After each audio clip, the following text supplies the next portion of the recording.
Sometimes it's as simple as the title of a story. And as this book presents, some people really do need just mercy. What is up, everybody? RandomRandomMan here, bringing you my review for the film adaptation of Just Mercy. Based on the memoir of the same name, written by Bryan Stevenson, the plot of this legal drama basically tells the true story of Walter McMillian, played by Jamie Foxx, who appeals his murder conviction with the help of a young defense attorney, the aforementioned Stevenson, played by Michael B. Jordan. Going into this movie, I was curious to see it for its concept and those in front of and behind the camera who are bringing the story onto the big screen. Now, as I've shown a couple times already, I do own the book that this movie is based on. It's actually technically my brother's, as his name is written here on the inside cover, and I think he was assigned to read this at some point in college. Either way, I hope it's okay that I read this, Ale. Love you, miss you, bro. Good luck on your next semester of college starting next week. And I was intrigued to read this book even before I heard of the movie based on this coming into fruition, and I actually finished up reading this a little bit before I headed out to go see this movie earlier tonight, and this is such a powerful read. A lot of what was said here really did get me choked up, and Bryan Stevenson, the defense attorney who wrote this and is the main character of the movie, he's a modern day hero. He really is someone full of justice and has done a lot in the years he's been active within being a lawyer. And with the movie as well, like I said, the people in front of and behind the camera had me interested to see this thing too, with Michael B. Jordan starring as Stevenson, Jamie Foxx playing the guy who is being represented by Stevenson, and Brie Larson, who's also involved with Stevenson. Speaking of Larson, this is the third movie in a row she's done with the co-writer and director of Just Mercy, Destin Daniel Cretton. Their first collaboration was 2013's Short Term 12, which I love. It's one of my favorite dramas of the last decade, and their follow-up effort, The Glass Castle, based on the memoir of the same name by Jeanette Walls,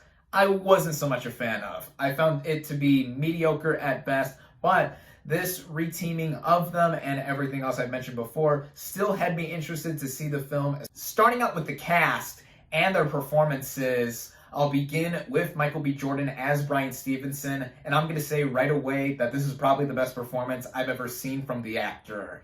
He's given a lot of great turns as of late within the past decade, but with this role specifically as Stevenson, there's a lot of dramatic and resilient heft to what he has to represent here. This involves a lot of reserved emotion from Jordan, and when there are aspects of the film that does have his character either frustrated or really trying to push for what he believes in, it's always balanced from how Jordan expresses himself visibly within his face, but also in the motivations that come across so eloquently by the dialogue that he has to say, and also capturing the cadences of the real-life Stevenson. I've seen some interviews with Stevenson, and Jordan really captured his mannerisms well. Likewise, I think that Jamie Foxx is also excellent as Walter McMillian. This is probably the best performance I've seen him give in quite a while, and like with what Jordan has to do, a lot of what he has to express with his character specifically being a guy on death row who is there for a crime he didn't commit very clearly, as the movie does represent with its narrative, he has a lot of emotion pent up within him too, and there is just this aching feeling that he really just wants to be home and he wants everything to be right in the name of justice. Then there's Brie Larson as Ava Ansley, whose real-life counterpart with Stevenson helps set up the EJI, which is the organization that helps the accused, not just across this film, but in real life as well. And her role, for being the third billed member of the cast, she has quite a decent amount to do in this film. There's been talk that her role is either hapless or basically not very prevalent across the film, but I've got to say that in having read the memoir before seeing the film, her real-life counterpart is really not mentioned that much within the text. She's only mentioned either in passing or with some appearances during some chapters of the book. There is a lot of expansion to Larson's role here, and I think that, like our main two players, she does a pretty outstanding job too. There's a lot of sassiness with her character specifically that I know with Larson as a performer, it's come naturally to her. With the rest of the supporting cast, there are quite a few more members that I want to give shout outs to, like Rob Morgan as Herbert Richardson, who is also another inmate on death row with McMillan, and Stevenson tries to help as well. His real-life counterpart does have a chapter dedicated all to him within the memoir, and I was pleasantly surprised that there is a lot within his subplot within the movie, and here there's a lot of emotional engagement with it, as it did break me a little bit to see or read what was going on with his character in the book, and in the movie it goes a lot with how Morgan does portray this guy and how affected he was before he ended up going into a bad situation. Another shout out I gotta give is to Tim Blake Nelson as Ralph Myers, a key witness who helped put away McMillan onto death row, but does come back within the case being reopened by Stevenson to try to exonerate McMillan. Like Morgan, Nelson steals what screen time he does have whenever he does pop up, and it's some of the best acting I've also seen from him too, certainly in quite a while, I would have to say. And there's also O'Shea Jackson Jr. as another inmate on death row with McMillan and Richardson, who is also based on a real-life person too. And it's always nice to see O'Shea Jackson Jr., even in a small role like this one. Everyone here does a pretty fantastic job, but the two shout-outs I mainly have to give are to Jordan and Fox. The writing of this film by Destin Daniel Cretton and Andrew Lantham sets up this film much like how the book does begin. Now, I'm going to try not to compare this movie so much like the memoir, because this is the first time in a while where I have read the source material that a movie I'm reviewing is based on. But in the context of the film, it does open with the arrest of Walter McMillan, who has been charged with the murder of a white woman. But as I mentioned earlier, it's clear McMillan did not commit this crime or was even involved with the murder at all, but he ends up getting arrested anyway and put directly onto death row, which is something that interests Stevenson on top of him having already moved to Alabama after passing the Alabama bar exam and becoming a defense attorney. This is a story that does feel like a legal drama that we've seen time and time again before, especially one that is racially charged like this one. In fact, it brings to mind famous courtroom dramas like To Kill a Mockingbird, which just so happens to be one of my all-time favorite books, and has an interesting connection to Just Mercy. Not just because it is mentioned on the quote within the front cover of the memoir, but also it's mentioned time and time again throughout the narrative that Stevenson wrote, as the small town in Alabama in which Just Mercy takes place in is the same very town that Harper Lee wrote To Kill a Mockingbird. And also, in passing, it's mentioned that some of the film adaptation, which is also one of my favorites, was filmed in that same small town too. The big difference between that and Just Mercy, though, aside from the obvious one in taking place between different eras and one of them being based on a true story, is their flow and outcomes overall. And without giving anything away for Just Mercy, in case you don't know the true story behind it, the way it does occur shows the back and forth between Stevenson and everything he's trying to do within his own organization and just his willpower to get McMillan out of prison, and then McMillan on death row and seeing what he is thinking and saying between all of what is occurring. Again, it's familiar territory to anyone who's seen a story like this one play out, whether in film or a different medium. But what does elevate what is presented here is not just the performances, but also in the way the story has a very relevant and investing manner to it. On the directing front, Destin Daniel Cretton really has a focused hand in showing us the narrative play out to where we are not just identifying with Stevenson and McMillan, but also taking a step back and observing the situation overall as really unfair, not just on a racial front, but also in how the system is set up and really actively out to get people such as McMillan tried and executed for no reason or another other than the fact that the system or the law enforcement within it are incompetent to do whatever they can to solve a grisly murder case. It quickly got me into the drama, and I'm not just saying that because I had the point of reference in reading the novel before seeing the film and seeing what specifically from the book was put up onto the big screen. And to quickly sum up the book to film adaptation of Just Mercy, I think it's a pretty strong representation of the story, as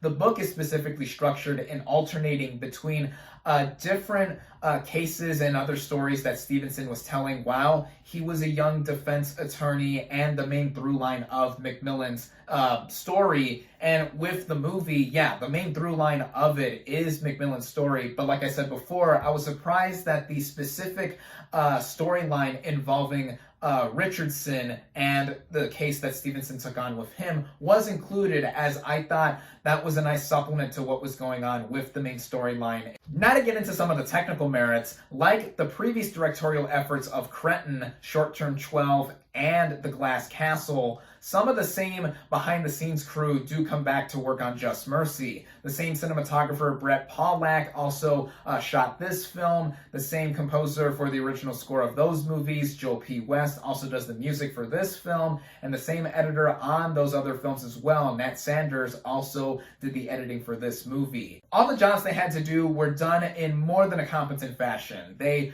clearly love working with Cretton, and Cretton loves working with them. And they did a pretty standard job on each of their fronts, specifically with the score by Joel P. West. It's not used as prevalently like with Short Term 12 and The Glass Castle. In fact, for a lot of moments of this film, it's either quiet or outright silent, and I think that is a pro with the movie because it got across the emotion even more effectively within some of those sequences. And when the music does come in, it's either subtle enough to where we don't notice it at all, or it just supplements what is going on visually. That goes into the cinematography by Pollack, which is standardly done, but it does the job, especially with certain close-ups on characters' faces that do get across the emotion, like I said, with the music, the editing by Sanders in stringing the movie together, either in transitions or even with the pacing. The movie, I thought, was pretty well paced at about 2 hours and 15 minutes or so. Never felt a drag. Looking back, there really isn't much issue I have with this film, aside from the familiar feeling of it in knowing what to expect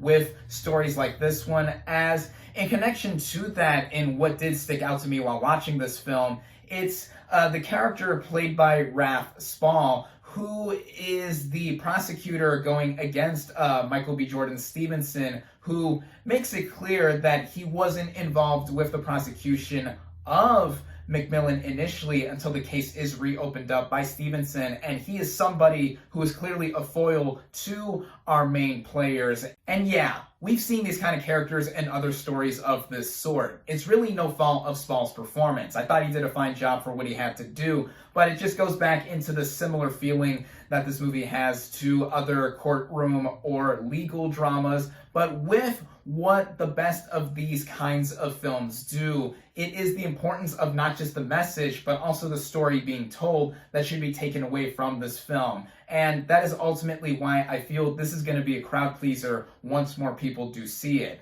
This film got the rare A+ cinema score from audiences when it initially opened. Now granted, cinema score is not the benchmark in how to measure quality for movies, and not all audiences use that to determine whether they should see a movie or not, but it's clear with this movie getting that rare moniker that it's something that really resonated with people, and it certainly resonated with me. But whether it is in the form of the memoir, which I highly recommend, or in the form of the movie, Just Mercy is a story that I think everyone needs to experience, as it feels so timely to today, and in connection with how the criminal justice system is. It's something we should all really take time to reflect and really see how there is stuff either going in a never-ending cycle, or just to really have something give us hope within ourselves, even in the face of adversity, as the characters do face. While I don't think it's up to the level of Short Term 12, Cretton has made a film that is a significant step up from The Glass Castle, and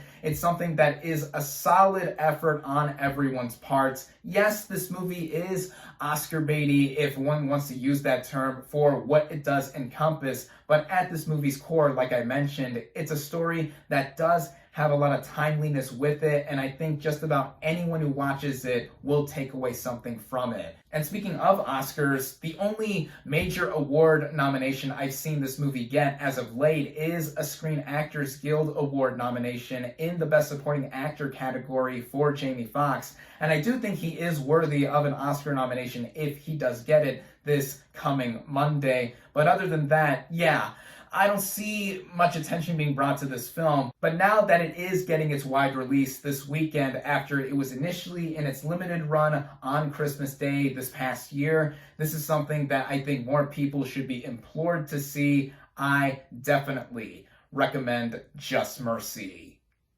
My final verdict for Just Mercy is 4 out of 5 stars.